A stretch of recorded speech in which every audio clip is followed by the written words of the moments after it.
What's up, everybody? Thank you for tuning in once again to the Unofficial Therapy Podcast. I am Chris Kane, and I am happy that you guys are joining me here today. Let's get two things out the way. I do not watch Game of Thrones. I'm sorry to all the fans, but apparently, episode 3 was the end of the world because my social media feed was on fire for the last day and a half. So, I'm not gonna lie to you. I never really even wanted to watch the show, but the response and the tears and the amazing memes. Oh my God, these memes have been tremendous. It made me want to go back and watch them. I want to wait for the show to end and then watch them all like binge style, I guess. But I might even start during this season because I'm so far behind. I'm like 8 seasons behind, so I can't catch up anytime soon. But I haven't seen this kind of outpouring since like the Rams and Saints conference championship game where the guy obviously pass interfered, and like all social media was like robbery, Super Bowl BS. All like it was. That's the kind of fanfare I got. And I didn't know that many people even had HBO. These are unemployed people who get minimum wage have HBO apparently. I'm like, how y'all got it like that?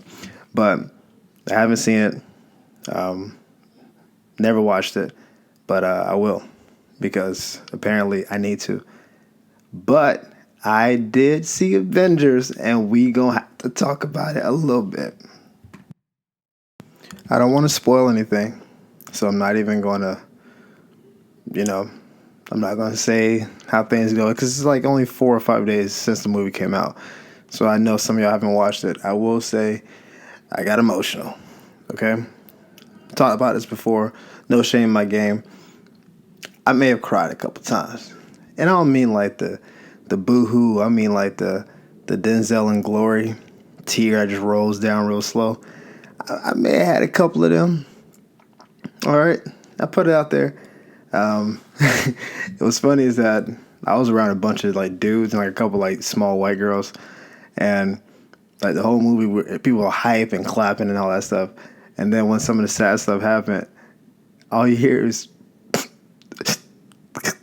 and it's the dudes. It was the dudes crying. Like the girls were like, "Oh my God, no!" Like they were doing that thing, but the dudes were trying to be like cool about tears. Like I kept seeing dudes like wipe their faces like they had allergies. I'm like, bro, ain't no allergies in here. We inside the theater. You crying, but then I was too, so I couldn't even say nothing. I wanted to bust them out like you, but I got a little emotional. I only bring that up because I didn't want to put any spoilers or anything. I only brought it up because there was a line in the movie that's really the basis for this podcast. And this isn't even a spoiler for real. It's just something that happened. But at some point in the movie, Thor is talking to his mom. Okay? And if you remember the first Thor's mom is like most moms. She defends her kid, like she knows when he messes up, and she hides when he messes up, and he tries to be his best self around her. But Thor early on in the Thor series was kind of a mess up. He didn't really take it seriously. He just kind of like a brutish warrior dude. And if you kept watching the movies up to now, from Ragnarok to obviously Infinity War, where Thor was a man, then he's grown a lot, right? So he's talking to his mom, and he's saying that he thinks he's a failure, essentially because he didn't kill Thanos in Infinity War, which if you haven't seen Infinity War yet, what are you doing? It's on Netflix. Step your life game up. But he didn't go for the head. He hit him in the chest. Thanos snapped his fingers. Everybody disappeared, right? So he's still beating himself up about it. And his mom says, everyone falls short of who they're supposed to be. The best we can do is be who we are. And I'm paraphrasing that. Maybe I don't think I said it exactly right. I wanted to like write it down, but I was so caught up in a movie. I was just like, that's such a good mom moment. But I think that really hits home for a lot of people. I mean, it definitely hit me hard. Because I think most of the things people struggle with when they have negative self-talk or negative self-perceptions are where they believe they should be and where they are, or where they deem themselves to be. And it's the idea that I should be more than what I am. And I'm not there. And because I'm not there, I'm a failure. Or I've underachieved, or I've lessened myself because I didn't achieve whatever it was supposed to be. In the case of this movie, for you non-superhero people, Thor is the son of a king of like an entire, I don't know, group, like country, I guess. I guess Asgard is a country. And he's the heir apparent. And so it's just like it is in our royal system in Britain, where, you know, if you're the king and you die or you cede your power, it goes to the next son. That's how the game goes. So Thor's the next in line, but he's not really qualified to be a king. He never even really wanted to be a king.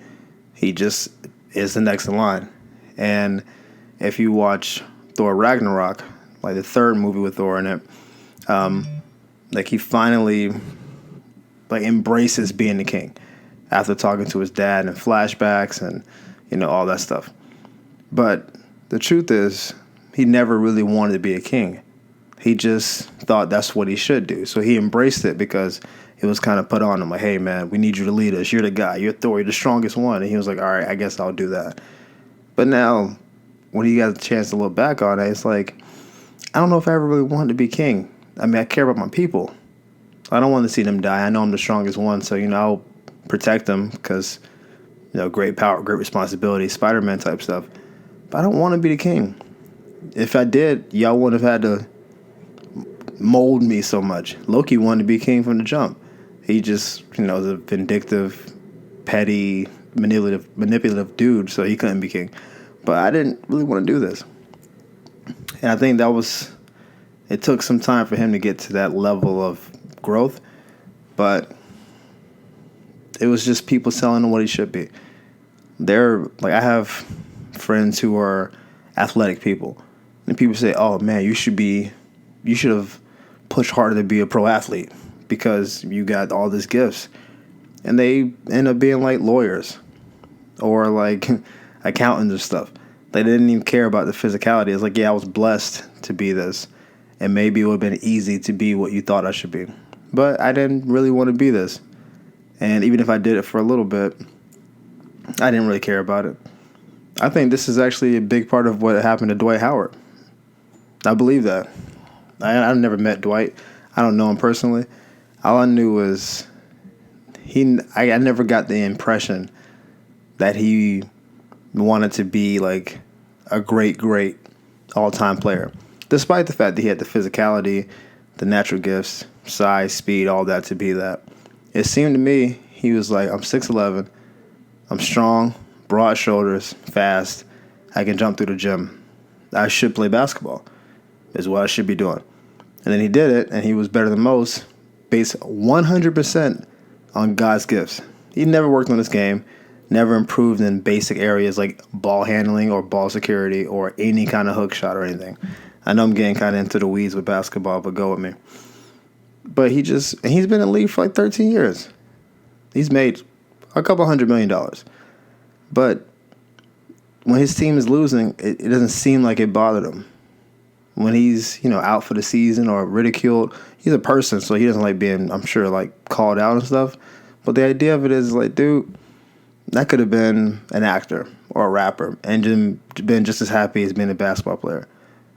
But when you see great players, that's what they are. This is the Kobe, the LeBrons, the Birds, the Jordans. These people is like they live for it. And so when the game was taken away from him, it hurt him. Like, I think Dwight's going to retire in the next year. He's injured right now. He'll probably give it one more run. I think this is his last contract. I think you'll see him on TV just smiling and giggling. You won't even see him like, you missed the game? Yeah, but not really. He's just kind of a ho-hum kind of dude. Jordan missed the game so bad, he came back from retirement at like 38. There was also some money stuff involved with that, but it was just like, I think I can still play. Vince Carter's 41. He's still playing basketball. Like, I've seen him announce, like, he's articulate, he knows the game, he's well liked. He could stop playing right now, but he loves the game. He's not just doing it because he has a 47-inch vertical and people thought he should. It's in him. And I think when people are pushing you to be something because they think you should, and then you follow suit. A lot of this happens with families, right? Some of you guys have overbearing families out there, and they're like, in this family, we are this. I'm a real estate agent. Your mom's a real estate agent. So we're going to teach you how to sell real estate when you're like 14, 15. So as soon as you get done with high school, if you want to go to college, sure. But when you get out, you're selling real estate. And maybe you're like, all right, cool. It's been lucrative. I like my mom and dad. I'll just follow suit. But maybe you haven't even discovered what it is you like. Like, maybe you can do that on the side. Maybe that's not your passion at all. Maybe you do love it and you become like them. But I know people personally who they kind of told me when they were 16, 17, I know what my next 10 years are. It's mapped out for me.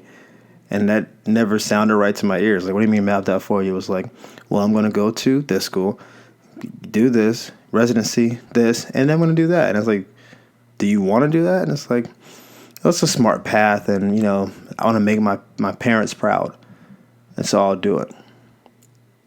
And maybe they'll have a good life. Maybe they won't care that they don't, you know, get to live out other things they may have wanted to do. But I don't know. I think there should be more emphasis. Emphasis is, that's not a word. There should be more emphasis on trying to figure out who we are, and then maximizing what that is, which may fall in line with who you are supposed to be, right? You may want to be, let's say, the best radio personality. And what you are at this moment is someone who's learning the ropes. You're learning how to, you know, do the radio voice, how to do copy, how to make connections in the industry. And maybe it's taking longer than you wanted to. So, like, you're just doing smaller steps towards the ultimate goal of being that radio person. And so to that end, you can say I should be further along in my career, yada, yada, but you're still putting in the work towards it. And so the reflective part would be, well, I'm 5 years into my radio career. I should be further along, right? That's the thought. But I am working towards my career, and I'm not at zero. I've moved up to some degree. I'm definitely better at being on radio than I was 5 years ago, which is really the most important part. Because if you get the opportunity to move up and you're not qualified to move up, then you'll get knocked back down, right? You want it to be when they call you, you can ride. And they say, hey, okay, you're ready for this moment. And then you take that moment and you ride with it. And then at some point you go out for a higher one, and then you keep going, and then eventually you become a household radio name.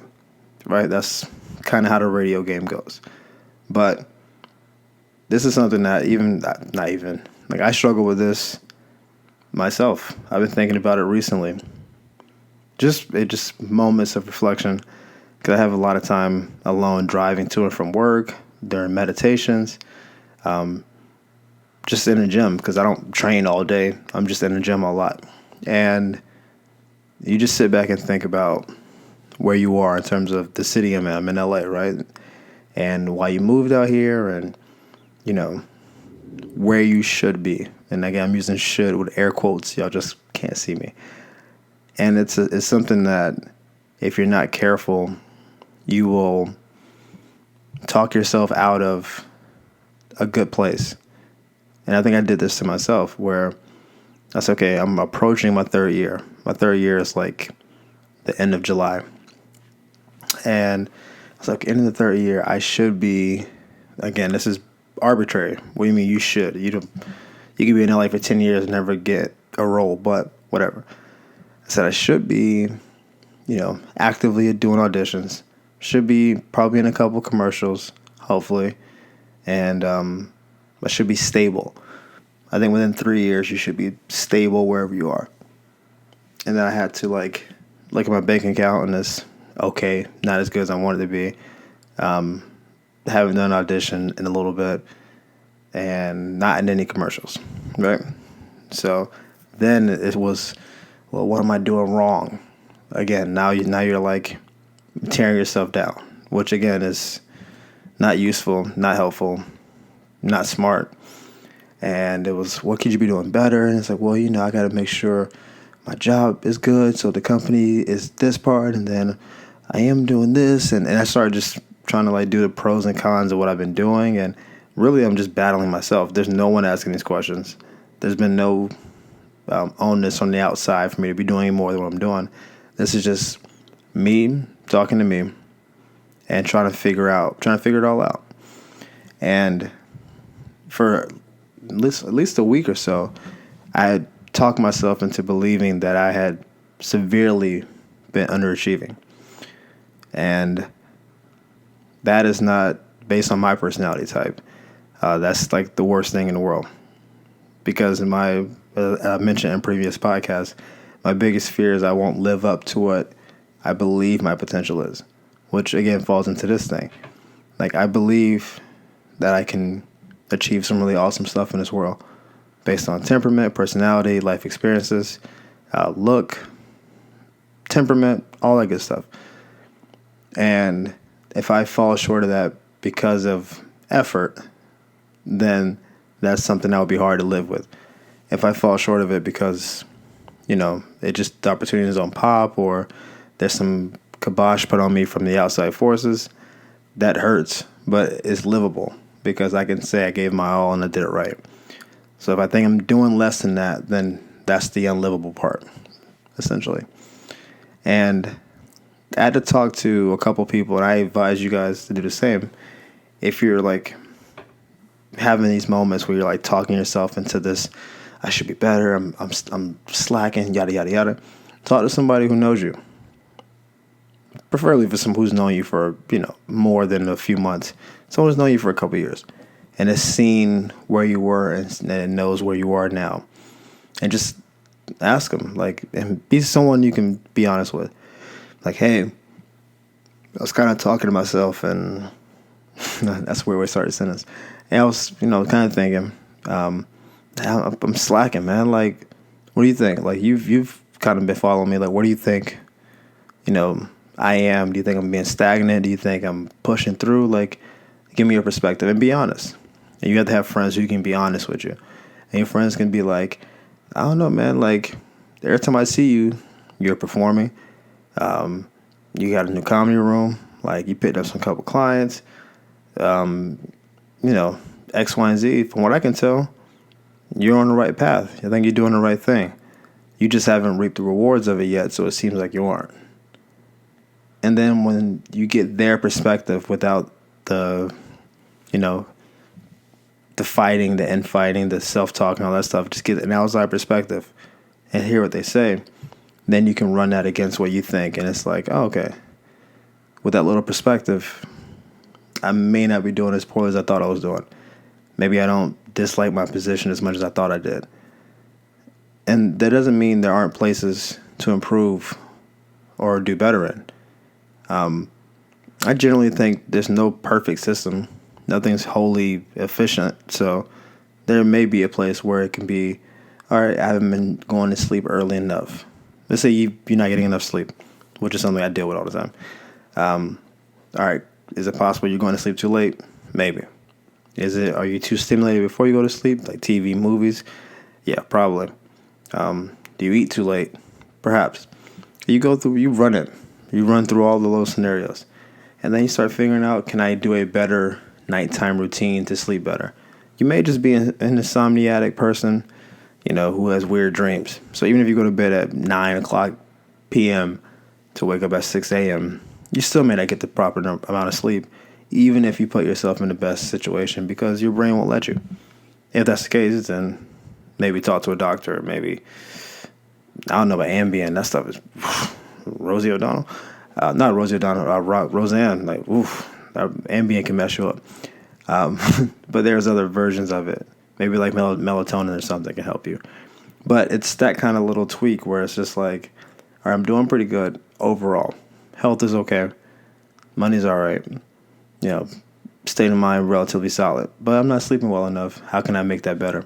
Same thing with diet. Diet is the easiest thing to change. Just because we have access to food. I mean, even if your money is kind of funny, you can always do a little bit better than what you're doing. It's like, okay, I can mostly just by cutting things out that are bad for you. That little elimination goes a long way. And then, of course, you can add in things you're not doing enough of. And so it's like, okay, you know what? I'm doing all right. Relatively good health, but you know what? I've been slacking on my food. Let me do a little better. And so little tweaks like that can really help you out. Even if you think overall you're doing pretty well, where can I find an area that I can tangibly fix or at least improve, and then kind of dive into that. And then you just find as many of those areas as you have, and you keep trying to improve them, and before you know it, you won't have that many things to talk negatively about. And again, you're still ascending to where you want to be, so the whole system is working better. This is an interesting point I just thought of while I'm talking about this out loud, is that the idea of negative self-talk, I think, is destructive generally. Like, it's you talking bad about you, and so it's tearing you down. Which is obviously not what you want to do. But the idea that you're thinking about a way for you to be better is a good thing. So it's like a very delicate line, because if you think you can do better, that means you think you're capable of being better, and that means at the very least you're reflective of where you are now, which I think is healthy. I think an unreflective, unexamined self is tragic, and you're almost destined to be stagnant or just to be on a really bad path, making mistakes. So if you're at least examining where you are, trying to figure out whether or not you're doing well or not, that process, I think, is right. It's just when it jumps to the extreme of self-talk, oh man, you're failing, damn, I'm messing up, that it kind of goes wrong. So I don't know how to balance the two. Obviously, I just told you guys I'm struggling with it. But I think it's something that you have to practice. Like every other skill is, how do I think about where I am without tearing myself down, but sometimes giving myself the kick in the butt I might need, while also bigging myself up for doing good, for doing well. And maybe that's the journey of life until you arrive at whatever goal you set for yourself. It may be that simple. And maybe this is just a lifelong thing that reflective, self-aware people deal with their whole life.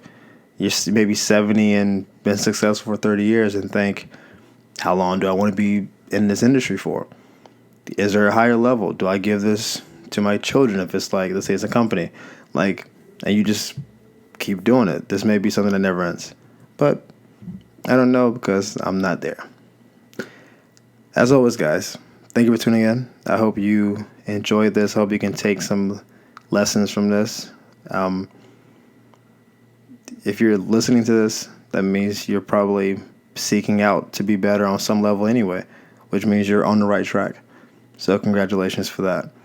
And hopefully through this little experiment in these podcasts that we as a team can arrive at a better place and make each other better and more accountable, and hopefully make the world a better place. Thank you guys for tuning in. I'll talk to you next time. Deuces.